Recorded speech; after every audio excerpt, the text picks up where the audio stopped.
Bueno, no sé dónde estábamos hablando de la CTA, ¿no? Del fracaso de la marcha de hoy. Estamos hablando de que la CTA, si bien hoy hizo algunos actos, fueron absolutamente minoritarios, lo que demuestra la debilidad de la central. Y por otro lado, tuvimos actos de la izquierda, el más importante de Plaza de Mayo, que tampoco fue tan nutrido como se esperaba en un momento de auge del sindicalismo, digamos. ¿La izquierda qué convocaba? ¿Partido Obrero? Convocó el Partido Obrero y lo que es la corriente sindical clasista que integran Izquierda Socialista, el PTS, el Sindicato de Municipales de Jujuy que encabeza el Perro Santillán y bueno, algunas organizaciones más. La verdad es que fue un acto aceptable, pero no fue un acto que llenó la Plaza de Mayo de ninguna manera. Por otra parte había alguna convocatoria de la izquierda independiente en Plaza Lorea, también minoritaria. Sí. Y bueno, y hasta ahí, digamos, la CGT hoy decidió no estar en la calle, hicieron alguna que otra conmemoración en sus locales, pero no tuvo un 1 de mayo con movilizaciones por el Día del Trabajador. Y se viene una movilización de Moyano, ¿no? El 14. El 14 de mayo se viene una movilización de Moyano. Ayer la anunciaron en CGT en una conferencia de prensa después de un plenario de secretarios generales de la CGT Azopardo, que es la que conduce Moyano, y la CGT Azul y Blanca, que es la de Barrio Nuevo. Anunciaron que van a hacer una movilización el 14 de mayo a Plaza de Mayo, que va de boca aquellas marchas por la inseguridad que llamaba Bloomberg hace unos años. Sí. Una marcha del silencio contra la inseguridad el 14 de mayo. ¿Es paro o es marcha? ¿No? Es marcha, y lanzaron una convocatoria amplia intentando llegar a otros sectores sociales. Yo el otro día creo que hablaba con ustedes, decía que la clase media marche con Moyano. Claro, lo que está tratando de hacer Moyano a poquito es tratar de seducir a la clase media, que es un sector que siempre le resultó muy esquivo, no solo a Moyano, sino a todos los dirigentes sindicales, pero a Moyano especialmente, y a ver si con el eje en la inseguridad puede conseguir llamarles un poquito la atención. Lo que no consigue de otra manera. Empatía. Sí. La verdad es que resulta complejo, ¿no? Que Moyano pueda seducir a la clase media, más cuando tiene el hijo en todos los medios, llamando a defender con la vida un conflicto sindical justamente ahí en el territorio de Quilmes, sí. Declaraciones que caen muy mal y que repercuten en todos los medios. Sí. La verdad es que, bueno, sorprende la marcha de Moyano, no sorprende que haya tomado una decisión por su cuenta, digamos, porque las decisiones las toma Moyano y los que quieren se acoplan y los que no se acoplan, pero no hay un armado sindical que tome decisiones, sino hay una persona que decide y los demás deciden qué hacen con esa posición que toma acá la cabeza sindical, que es quien tiene la fuerza, que es Moyano. Micheli decidió no sumarse a la marcha del 14 de mayo porque una movilización contra la inseguridad no tiene demasiado que ver con los reclamos por los que fueron al paro el 10 de abril y no va a participar. Barrio Nuevo dio el sí y va a estar, y veremos qué armado social o de organizaciones sociales que trasciendan el espectro sindical puede conseguir Moyano para generar más adeptos. Por ahora es solo eso. Jorge, teniendo en cuenta, ¿no?, la situación de la dirigencia de los, ¿no?, oficialista al menos de los trabajadores, ¿cuál es la situación, o digamos si existe, ¿no?, objetivamente, la situación de los trabajadores comparada o respecto, digamos, si hay alguna evolución respecto de cuando el gobierno o la década kirchnerista, ¿no?, se inició allá por 2003? ¿Hay una mejora? ¿Por qué los trabajadores están tan desaparecidos, no? Bueno, mira, la situación, Leo, es muy dispar, ¿no? El conjunto de trabajadores es muy heterogéneo y son millones. Lo que evidentemente hay es el regreso del trabajo como organizador social, algo que en los 90 estaba en extinción, digamos, ¿no? Porque la desocupación había sido una plaga que era difícil de remontar. Obviamente con la creación de millones de puestos de trabajo, otra vez el organizador social volvió a estar puesto ahí, y los gremios volvieron a recuperar fuerza a través de mayores afiliados, mayores cuotas sindicales, obras sociales más fuertes y del retorno de la negociación colectiva con las paritarias. Ahí tenemos como el regreso del actor sindical o el regreso de los trabajadores o del movimiento obrero al centro de la escena. Después la situación concreta, salarial y laboral de los trabajadores es muy dispar. Tenés En la cima de la pirámide de los asalariados tenés el grupo de los que mejor ganan, que es el 10% de los trabajadores, que son esos que están en el reclamo por ganancias, esos que están con salarios superiores a los 15.000 pesos prácticamente, y que son quienes tienen que tributar impuesto a las ganancias. En la parte de abajo de esa pirámide tenés un 10% de los asalariados que cobran menos de 1.200 pesos por su labor principal. Por lo tanto, verás que la brecha salarial entre unos y otros es notable. Sí. Después, dentro de los trabajadores tenés grupos muy notorios. Hay 6,5 millones aproximadamente de trabajadores registrados del sector privado. Esos 6,5 millones son los que se llevan la mejor parte, digamos, los que se llevaron la mejor parte de lo que fue el crecimiento de la década kirchnerista hasta el año pasado. Los salarios de los trabajadores registrados del sector privado comparado con 2001 son 25% más en términos reales. Por lo tanto, tuvieron mejoras.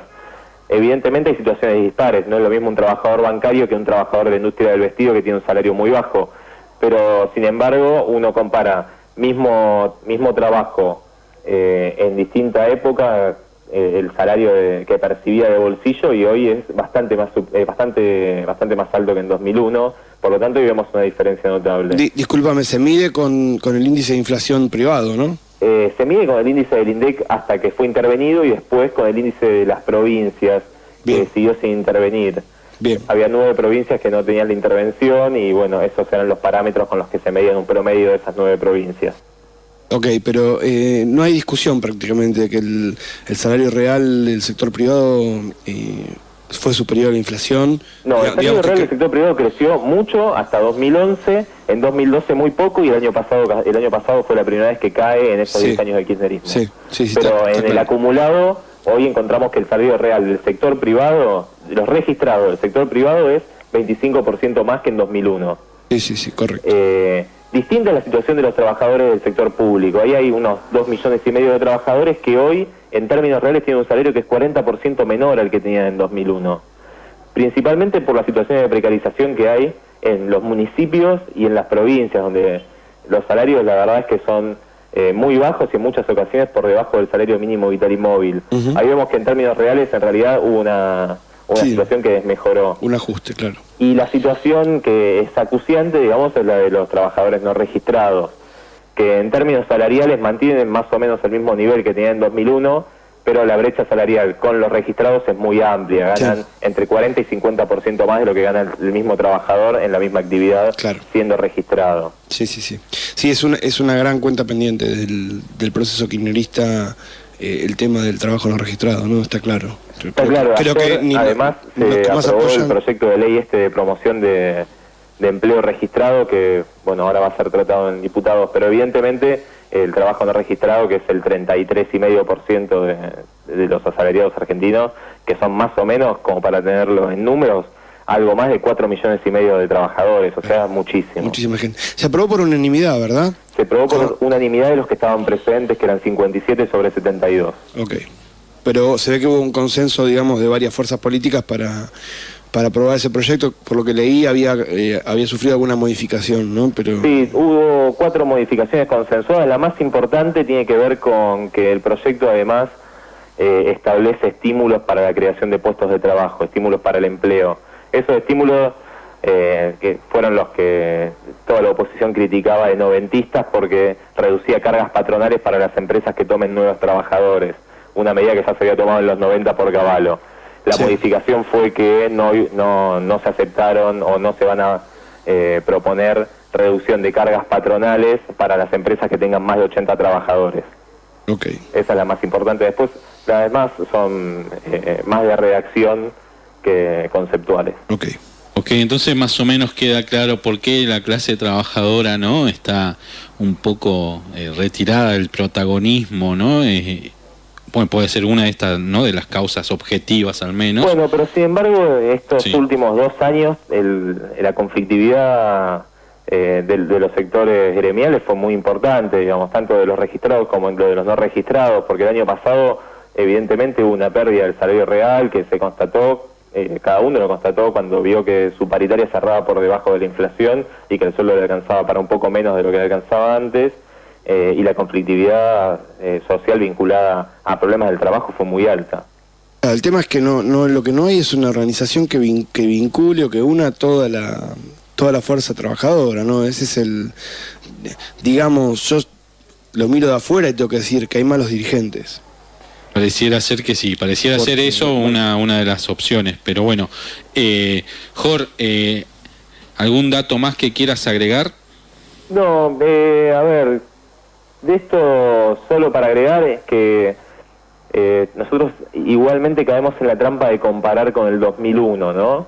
El 2001, cuarto trimestre de 2001, que son los datos con los que comparamos, marca uno de los pisos históricos salariales de la Argentina. Si nosotros comparásemos con una serie un poco más larga, con el 70 y pico, los 80, el salario todavía está en un piso, digamos, ¿no? No se encuentra en términos altos. Sí. Cuando hacemos la serie a 30 años y no a 10, nos vemos que los salarios todavía son bastante más bajos de lo que antes lo que pasa que cobraba un trabajador, y que, por ejemplo, hoy el salario real promedio es más o menos la mitad de lo que era en el 74. Claro. Digamos, sí, para que una familia hoy tenga los mismos ingresos que tenía antes con una persona trabajando, tienen que trabajar dos.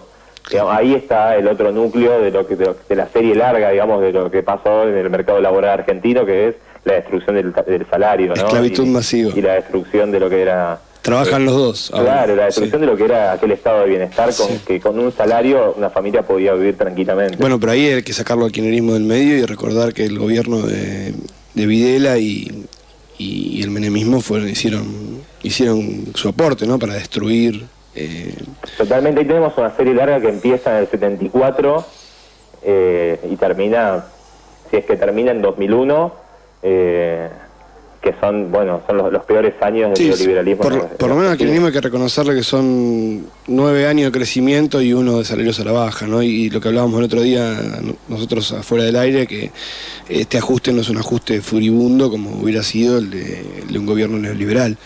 Obviamente que hay un ajuste, nadie lo puede negar, y nadie puede negar, por ejemplo, los trabajadores del sector público. Bueno, esos números que vos contás, yo los veía, ni la gente, los economistas opositores al gobierno podían negar que los salarios crecían por encima de la inflación, ¿no? Años atrás. Por supuesto, hay cosas que no se pueden negar, pero también es importante tener la perspectiva de largo plazo, digamos, ¿no? Uh-huh. Porque es cierto que hubo una recuperación, pero todavía estamos muy abajo en términos históricos de los beneficios que tenían los laburantes hace 30 años o 35. Y en situaciones muy endebles en muchos casos, ¿no? No hay como una constitución estructural, ¿no? del mercado laboral. Pareciera ser todo muy efímero, pero veremos qué pasa más adelante. Jorge, te agradecemos el bloque y seguramente lo vas a escuchar más adelante cuando lo subamos a la internet. Chicos, nos vemos la semana que viene. Un abrazo, Jorge. Un abrazo. Chao, hasta luego. 20:56, vamos a escuchar un tema. Yo me tengo que ir. Dale, chau, Leus. Vamos con Gustavo Cerati, Especie en vivo en La Plata.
Que dure lo real.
Gracias.